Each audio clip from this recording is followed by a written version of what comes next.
Right now, on the National Weather Desk, extreme fire risk. Why the next 12 hours will be critical across fire-weary Southern California. Life-threatening and destructive and widespread winds are already here. Why those strong winds have been so persistent. You're getting the wind direction that you need for the Santa Anas to come howling down off the high elevations. And how first responders from across the country answered the call for help. These aircraft can drop up to 3,000 gallons of fire retardant in less than 10 seconds. Plus your chance to see a unique planetary alignment. What is special is that we see 4 or more planets aligned at one time. And the owl rescue that's gone viral worldwide. This is the perfect rescue, rehabilitate, release. That's what we do. I had no clue that this was going to happen.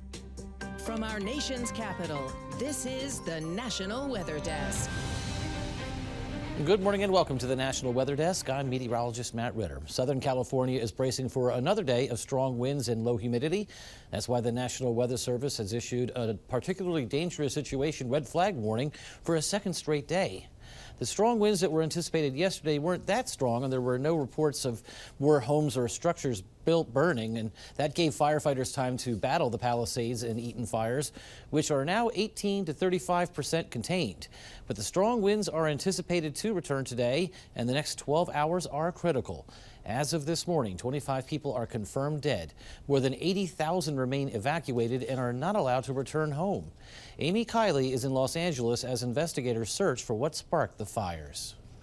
The National Weather Service says the LA fire risk is higher today after a short reprieve yesterday. It's re-upping the severity of its red flag warning. What I'm most concerned about for this event is a new fire start. CAL FIRE now ranks the Eaton blaze as the most destructive in Southern California history. It says the Palisades fire is the second. Officials say together they've burned more than 12,000 structures. We know everyone wants answers, and the community deserves answers. Investigators are trying to find out how the fires started and became so destructive. New analysis of images from satellites and a wildfire camera suggest the Palisades fire might have ignited near the burn scar from a blaze earlier this month. As for the Eaton fire's origin, newly released video of flames near an electrical tower on January 7th might be a clue. Experts say a perfect storm of wind and dryness caused the fires to spread rapidly. They say no fire department in the world could have done better with those conditions. And reporter David Ochoa visited the scene of the Palisades fire to give us a new view of the devastation. As you can see, everything in this neighborhood is pretty much gone, just all the way up this hill. You know, it's just so sad to see and so surreal to see just the amount of destruction that was done from this fire. Another neighborhood where all these houses are just gone. And the Santa Ana winds will be blowing across Southern California again today. On Tuesday, meteorologist Phil DeCastro looked at why this pattern is so persistent and when the area could finally see some relief. The basics of most Santa Ana wind events are that typically high pressure builds northeast of Southern California and it funnels air in that direction. And then that air sinks down from the inland mountains to Los Angeles. That includes the San Gabriel Mountains and the Santa Ana Mountains. And it picks up speed as it warms up and dries out. Now this time there is surface high pressure over the interior west, but the main ridge is actually sitting back out off the west coast. Normally that's not a problem because that wind would generally funnel straight down in from the north rather than the east or northeast. But this time, there's an area of low pressure that's sitting off to its south. And so that is helping to kind of redirect and turn that flow more from the east and from the northeast. And as a result, you're getting the wind direction that you need for the Santa Anas to come howling down off the high elevations and into the Los Angeles area. And while this round of wind isn't expected to be as extreme as last week, frequent gusts of 40 to 60 miles per hour or even stronger are expected through Wednesday afternoon. And as we head into Thursday, looks like thankfully that pattern breaks down a bit and conditions should ease once again. First responders from across the country are now in California helping put out the fires and helping people who have lost everything. Tiffany Lane caught up with crews from Nevada working to make a difference. The High Rollers team has about 40 personnel currently helping from the air using state-of-the-art technology. So right now the Nevada Air National Guard is at Channel Islands, California, where they have an Air National Guard base. So all the maintenance crews, everybody, they're all there. They're rotating in and out on the fires as needed. Nevada is one of 4 states with a specialized C-130 aircraft that is key for battling fires. These aircraft can drop up to 3,000 gallons of fire retardant in less than 10 seconds across a quarter-mile line.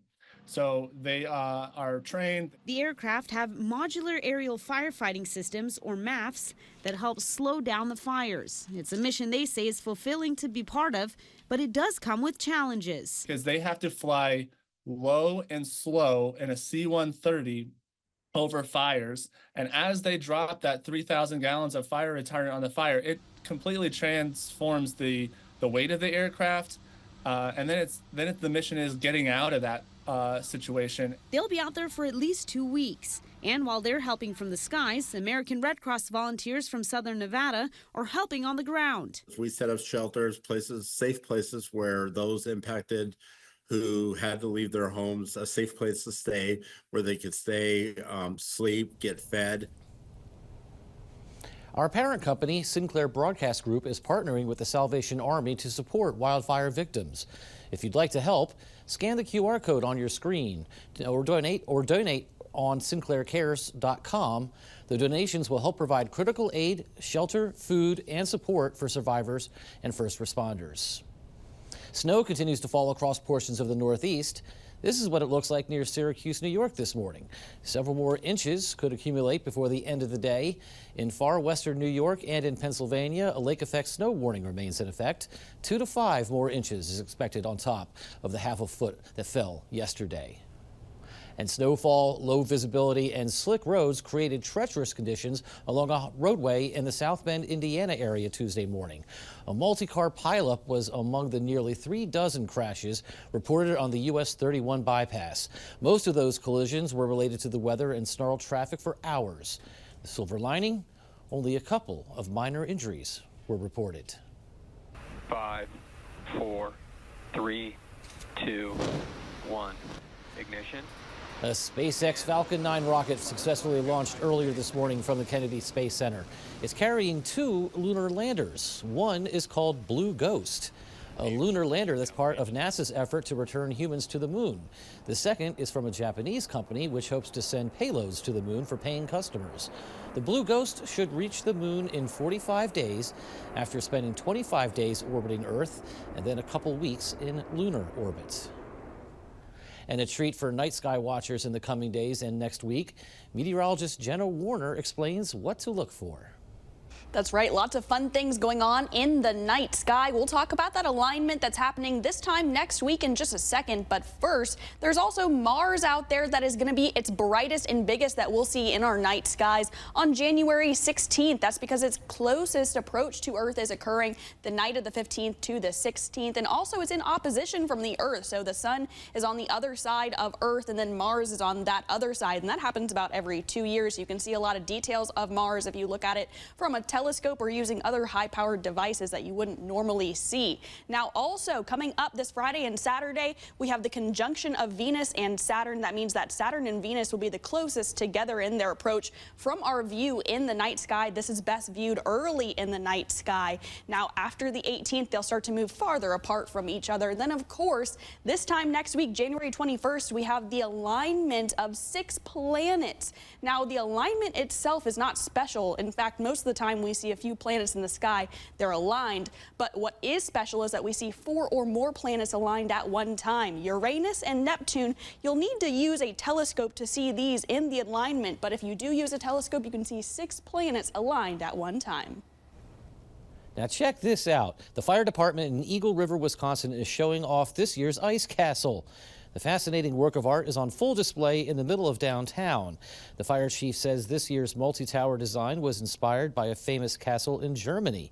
It's the first time since 2022 that the weather has cooperated enough for the sculpture to be built. If you're looking for more weather content, check us out on social media. You can find us on all your favorite platforms. Just search the National Weather Desk.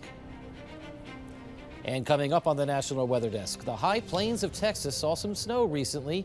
We'll show you why that's good news for local farmers. Weather Window, presented by the National Weather Desk. In parts of the country, it's the land of steam, mist, and ice, from a cold and steamy Yellowstone National Park to Charleston, West Virginia, where minuscule temperatures led to massive icicles on a mountainside. Lincoln, Nebraska saw freezing fog and mist, while it was a frigid, icy dawn in the nation's capital. For more content like this, subscribe to the National Weather Desk's YouTube channel. Well, there's a sigh of relief on the high plains of Texas thanks to recent winter weather. The threat of wildfires is lower there, and the type of snow is just one of the benefits for farmers and their land. Drew Powell reports. First of all, the snow was extremely wet, which is good. When it was snowing, I think everybody would agree they were great big old goose flakes. When you can make a good tight snowball, you know the snow is wet. And the recent snowfall the region received is going to be very beneficial for ag producers and farmers for weeks to come. One of my climate reporting services said that I had 1.3 inches of moisture out of this snow.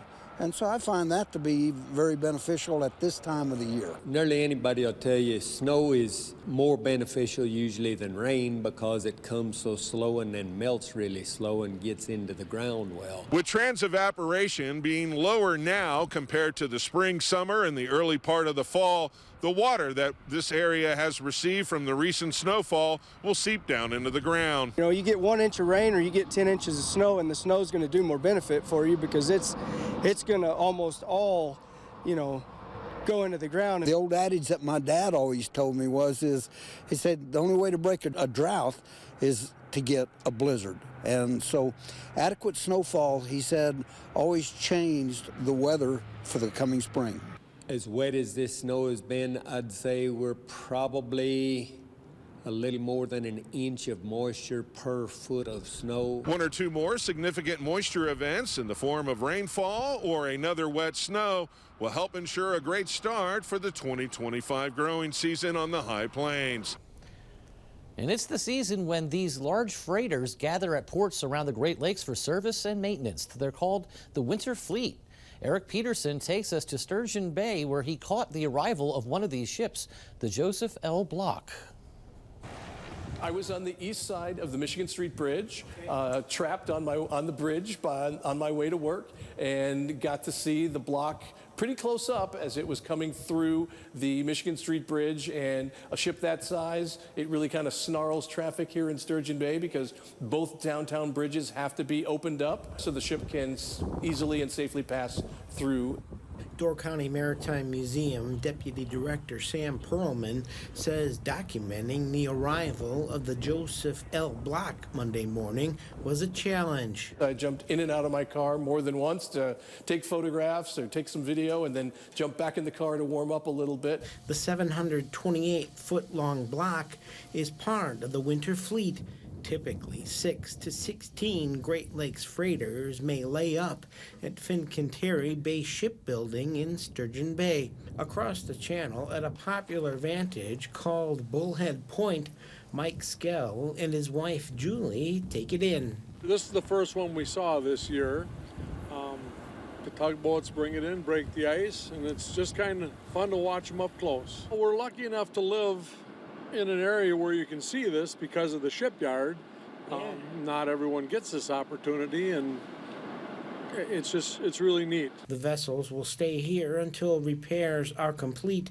Sam Perlman says after the Soo locks open in the spring, the ships will head out. Mother Nature has a really big hand in determining that schedule. If we have a very mild winter and an early spring, as soon as the locks are open, they'll be ready to go. If we have a really big deep freeze, it'll take a little while longer. And first responders are using cold weather to train for critical rescue missions. In Ohio, one department trained more than 24 of its crew. Tyler Madden takes us to Triple Creek Park in Cincinnati. Good to get out in these conditions because this is going to be the kind of day where we would actually be out doing this type of rescue.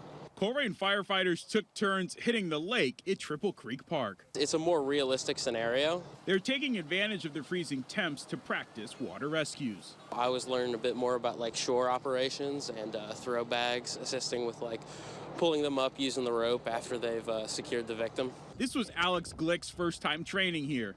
He's been part of the department for about 6 months. You can learn a lot from the classroom, sure, but most of it comes through experience, as with a lot of factors of this job. 30 firefighters took part in the training at the lake. Now they say the water was just a chilly 30 degrees. We've had a couple incidences, not only with people jumping into the water, but more likely pets.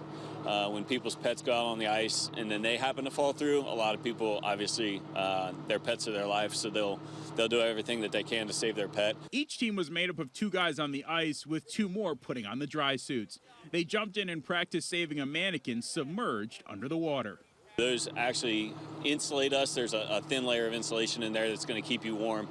And then it also has buoyancy built into it, so it's almost like a life jacket in the middle of it as well. So you really don't have to add an additional life jacket. It also has some webbing into it so we can tie off a rope to allow us to stay in contact with the shore. The firefighters say work like this is important, especially when just seconds can make all the difference.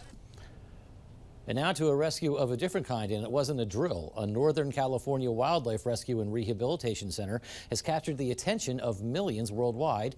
It's all thanks to a viral video featuring a great horned owl. Max Tedford has that story. This is the perfect rescue, rehabilitate, release. That's what we do, right? That's the goal. So I took that video of myself blow drying him, while I was drying him off and everything. I just thought our audience that we already had on social media would love seeing this story. I had no clue that this was going to happen. Archimedes is a great horned owl the team at the Lake California Water Waste Treatment Plant recently found stuck in the sludge. Raven Capozzo, head of the rescue, says it's not the first animal the team there found, but it is the first to survive. Took him in, they did the whole bubble bath, and those are the pictures on the Instagram account.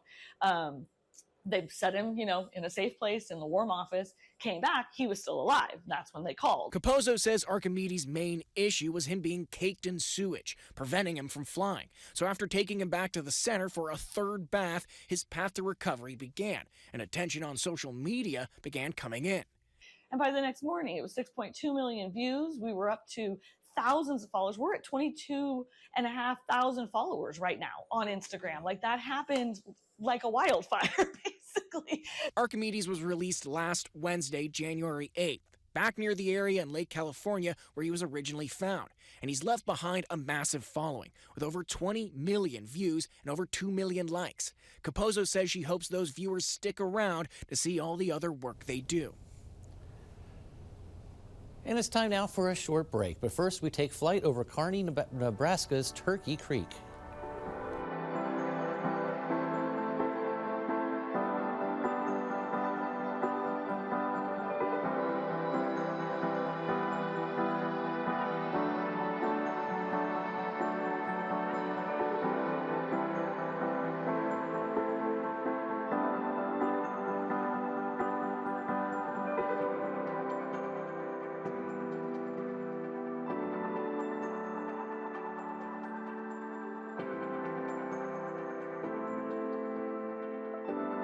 Watching the National Weather Desk.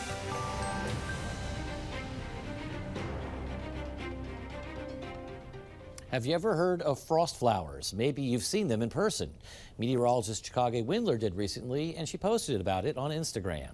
This is a frostweed plant, and when we have a hard freeze, temperatures in the 20s, but the ground isn't frozen yet, there's still a little bit of sap that's going to be inside the stem of the frostweed plant. So what happens is sap is water. Water expands whenever it freezes, and it has to go somewhere. So it will go through little cracks in the stem and kind of seep out, and as it does so, it will create these frost flowers, which you can see here, they're everywhere, and it creates these beautiful patterned ice little sheets, if you will. It looks like this. It's super, almost like cotton, if you will. If you spotted them on the ground, you might think it looked like, almost trash bags that were littered across the plants, because it's this beautiful, super fine ice. And as soon as it gets warm enough, these melt away.